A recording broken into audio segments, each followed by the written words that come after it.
Hello, I'm Henry. Today we're going over videos from 3 different men, 2 of whom offer their insights on modern women and many other topics regularly, while the third is reacting to an unspeakable discovery he's made. Despite how womanist contrarians have a love-hate relationship with generalizations, I proceed to risk just that for you lot who understands. These are examples of how modern men experience modern women. It's not a book by an elite expert. It's not a mandate. I have no authority. I have my opinions, and my space like everyone else. Now these 3 men, however, each briefly captures some of the biggest reasons blokes are going their own way these days, leery of the potential 304s and chameleons around him that are ready to overcomplicate and ruin his life instead of support and inspire him like they tend to claim to be on about. But as we begin, poke the like button when I've earned it. Subscribe to the channel to be alerted when I post new videos. It takes me ages to finalize each one alone in my cave, so showing some free support goes a long way to encourage me to carry on and help others find them as well. Now let's get started. What are the 4 signs that you should walk away from a woman? The first one is she's extraordinarily judgmental of who you are as a man. If you constantly feel judged by her, that's the first red flag. My word, he wants women to not use their brains. That's why we choose the bear. We all know what he means when he says a woman being judgmental with a man. It's not that you can't be a good woman using good judgment, using your brain to make more mature choices with better alertness. What's happening is modern women use inconsistent and narcissistic standards by which to judge men. By and large, any response to it that you have as a man, whether you agree with them, disagree, your tone is this or that, etc., women like this eventually get their rocks off from verbal fighting. They want you to win that fight because it proves you're strong and smart enough to shut her down, which is a turn on. But they also want to win that fight themselves to prove they can beat you, aka a man, in a battle of opinions. And while there's a place for spirited debate and impassioned dialogue, we notice as they approach the wall, emotionally single on substances with a job they hate going to, their judgmental nature hits its zenith with everyone they meet, even Chad, which only further discourages Chad's attention and certainly any hopes for his commitment, as she simultaneously continues to age out of his field of vision. That judgmental zenith can continue for years. For some, it's a short while before they begin to cut out the judging from the dating, too often going too far in the other direction, and accepting any man with bright red flags. Or some ladies go decades marinating in their judgmental attitudes, which never ends well. And when they're honest about it, they'd even tell you. So good judgment, yes, definitely. Don't be a dummy. But judging or being judgmental toward your man, especially when it's in the first year of knowing him and he hasn't nearly deserved any of that, hell no. Most men alive have made the mistake thinking a woman judging everyone is funny, harmless, cute, or it makes her strong or a ride-or-die chick. Nope, it's not going to benefit you when you expect it to. It only gets on your nerves, like it was meant to. So, opinions good. Good judgment, good. Brains, good. But if we break the bed a few times and you're still with the judgmental my crap don't stink stuff, good luck with that. Number 2, she ranks high in neuroticism, which means her emotions are up and down and up and down. In one moment it can feel like she really loves you, in the next moment she hates you. This bloke is phrasing this in a kind way. Allow me to phrase it another way. Women's bipolar emotional extremes towards her man causes severe damage to their emotionally invested male partners, who are in a constant state of unease around them, because the men can never make sense of what actions cause which reactions in women. Women break men who actually care about them, who care how they feel. Give them their space, give them the benefit of the doubt, take care of their needs and forgive their mistakes. When they're this chaotic and unpredictable with him. Whether they so-called mean to or not, it's a red flag. Brilliant point by this fella. Let's continue. Number 3, if she's trying to make you jealous by flirting with other men in front of you, or she simply enjoys the validation of too many people a little bit too much, that's definitely a sign you should walk away. Modern women who behave this way are always trying to prove themselves that they deserve a Chad. One way to allegedly prove that is to have tidal waves of male orbiters ogling, pandering, and flirting with them. There was a time where I believed that women generally had admirable self-control, and what some call flirting was usually the woman just being attractive. While this can certainly still be true in some cases, it's the 2020s, guys. It's not like that.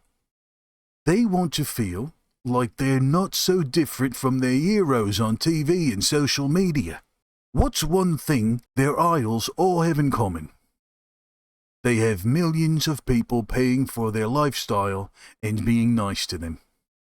The average modern woman, unfortunately, will seek the same path of hyperbolic emotional gratification at the expense of A, her male partner's value in her life as he currently is, and B, her own receptors to appreciate well-earned gratitude, support, and acknowledgement as she currently is.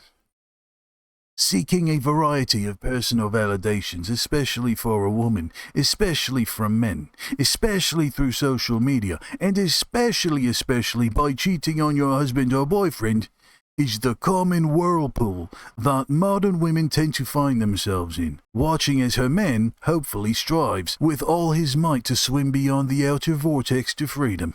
In other words, super big red flag. Easy to overlook now that everyone you know is on social media like it's no big deal. Number 4, she's easily offended. Women who are secure within themselves, they can take a joke and they don't perceive everything as an attack. I know this fourth thing hit different for you lot. Can you even count how many times a woman you were with got offended when you said nothing remotely alarming or insulting? Modern women, whether we agree with policy positions, tipping wait staff, or Marvel movies, mistake differences in opinion, outlooks, and preferences as a personal attack to be offended by. They have that response in a holster, ready to go like an old Western gunslinger. What do you mean by that? What's that supposed to mean? Don't tell me you're a liberal. Don't tell me you're a conservative. What do you mean, Cheesecake Factory? How can you say Joffrey was the best written character on the show? I hate him so much. What are you trying to say with that? Red flag, chaps. Disconnect. Good video by that bloke. On to the next one. When you ask a man, hey, how do you feel about this? What is he going to do? He's going to tell you what he thinks. You ask a woman what she thinks, she's going to tell you how she feels. Okay. Why? Because one is a nurturer and one is a natural born hunter. So one is a thinker, an analytic, he's strategic. A woman feels. But don't. And you can't lead with feelings. Whatever you think of Charleston White, what he just said is undeniable. Whenever there's something important on the line, out-of-control feelings only lead to disaster in the long run. When you need something done right, something lasting, when the pressure is on, and things are on the line, whether you're a man, a woman, transgender, etc., we want help from an emotionally stable party.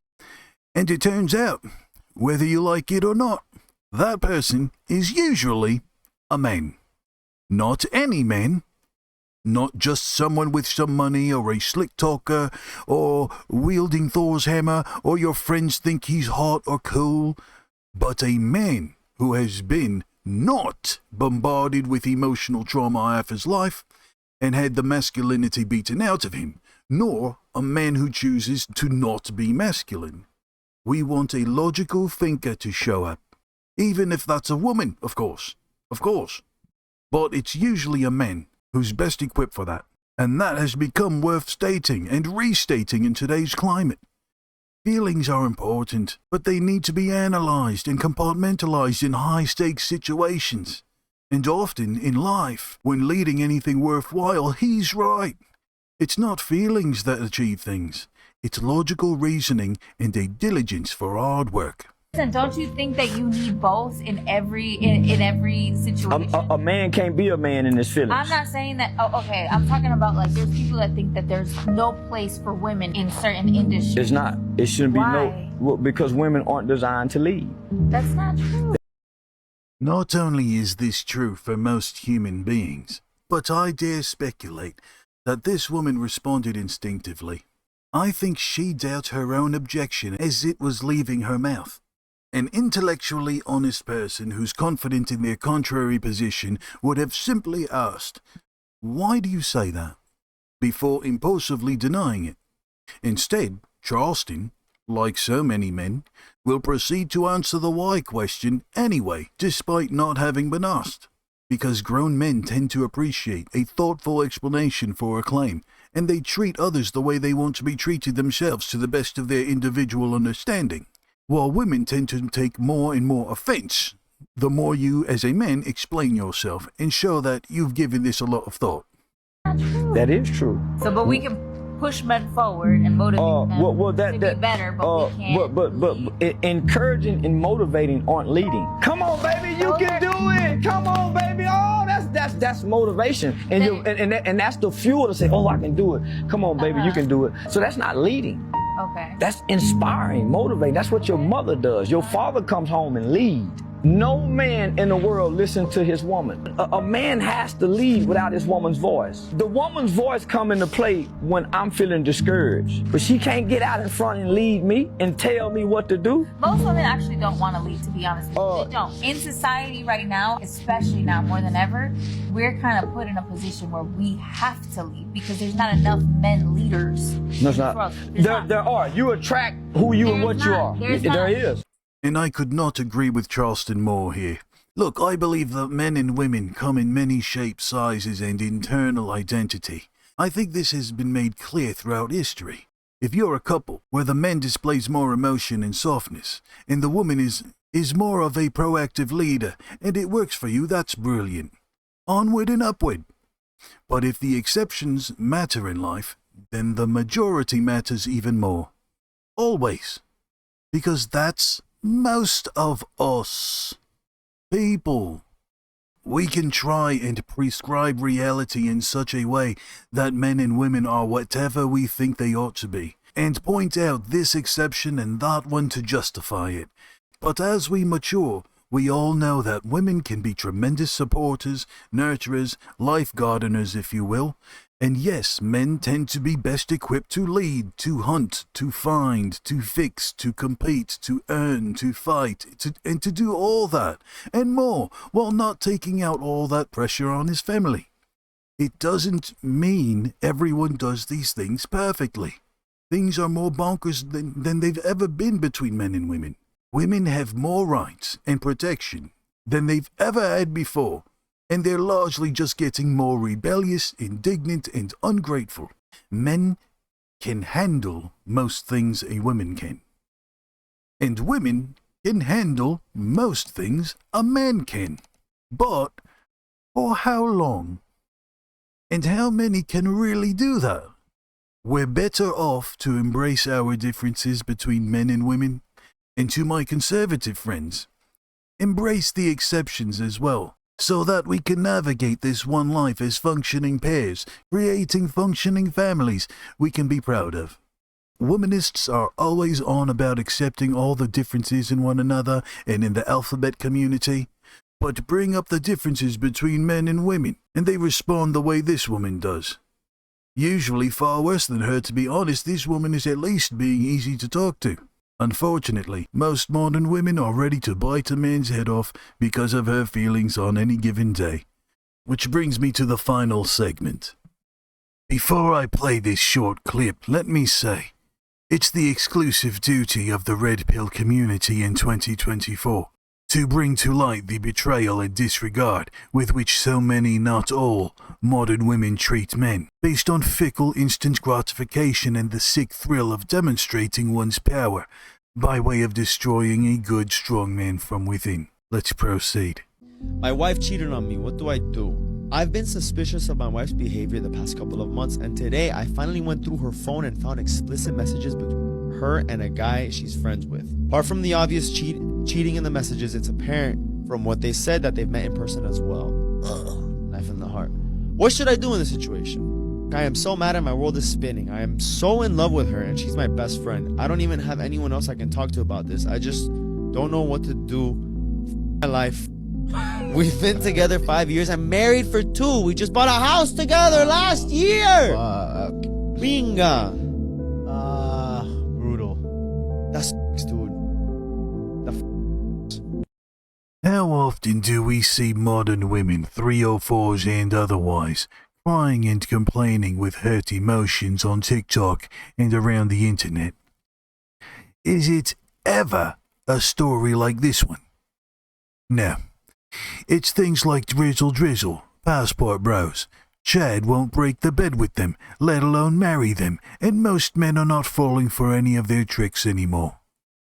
Modern women first seek to consider justifications for why his wife cheated on him, and eventually, maybe, consider that he might be the victim. Then, they forget what they had. Pretty sick, yeah? What if I told you that's not the worst bit? The worst bit is they'll likely get divorced soon. And guess who's keeping the house? Now, let's hope I have modern women figured out all wrong on that. Hey, who knows? Open mind, yeah? Maybe I'm wrong. No problem. Well, here's something I'm not wrong about. Ladies, men are human too. And we see how so many women hurt us and other men and act like men rank lower than pests in their lives. Men lack emotional intelligence. Men don't communicate enough. Men are not leaders anymore. Men won't protect us anymore. Men are useless now. They don't care about their women. They don't care about their kids. They don't care about me or how I feel. Modern women hit good men with merciless earthquakes and aftershocks every day on this planet, and they typically do this to satisfy their feelings. Their feelings, which men have generally stopped giving the benefit of the doubt to, have stopped catering to, have stopped protecting. In the 2020s, men are stopping all that because you modern women really act like you're the only ones with access to the bloody internet. You'd rather say, yeah, but not all women are like that, instead of saying, yes, women can be monsters when they have bad habits and values. And yes, that might be discouraging men in general from taking chances on commitment with anyone. And yes, that's understandable and to be expected now. So yes, I probably should take it easy with the elitist judging, the prioritization of my bipolar feelings, and maybe, just maybe, bring something to the bloody table for an actual good hard-working average man before I need him to bail me out of my life. Before I have children from another man where it ended up not working out. Before my young and dumb bollocks 304 phase. Before I'm too old for Chad. Before this revelation can no longer help me or him or our children. Just a thought. I know that many women do care about this man's testimonial and what I've just said. I'm not that cynical to suggest 100% pessimism, but the real shame here, beyond this man's certain immense pain, is that modern women don't care. They refuse to learn, and they excuse this disgusting betrayal as either a few bad apples or just one side of the story. So, ladies and gentlemen, listen. There will always be people who neglect bits of wisdom that you've absorbed in life. We can't expect everyone around us to have our same understanding. What that means is, in theory, there's always something left to teach, to share, and to learn from one another. But I stop short at prescribing what we should do to fix that. If we need to do anything in life these days, we need to stop trying to fix everybody and everything. Some things, yes, sure. How about you modern women learn to pump your own bloody petrol without either crying about it or acting like you did something heroic, for instance? Men, learn to use the clothing hamper the entire time while living with others. And don't act like a miserable little brother to your good woman just because you're feeling irritable. I've known some characters. But in my opinion, we must stop this black and white, combative, antagonistic approach to disagreement and imbalance in society. It's just not reality. And all the judgment and disregard we have for the other side of wherever we stand is getting no one nowhere. And I firmly believe that sharing male voices and experiences like the ones we covered today, we don't want to dwell on it, but it's a great thing to take note of as we continue to mature. It helps, among other things, for the average man to realize that modern marriage is often a scam. 304s will always betray you in favor of their thrills, and we must always take care, as young as we can, to choose our partners wisely, because when we so-called make our mistakes while we're young, we often set ourselves up for disaster after disaster. Whenever possible, let people be who they're going to be. Sometimes enemies have agreements, and friends can disagree. It's when we choose people to be close to, based primarily on how they make us feel, which we've all done, that's when we need to take responsibility over how we feel, and instead choose who we're around and who we avoid based on something greater. The equation you use is up to you. Just consider the stakes and the consequences. I wish nothing but a great future for the man who wrote of his experience. Let's hope he gets the help and good fortune he needs now. I want to thank you for watching, reaching the end of this video, and stopping by this old bloke's cave for a chat. Show some free support with the like and subscribe buttons. Much appreciated. Chaps, love yourselves enough to stay far away from bad boss women, yeah? Until next time.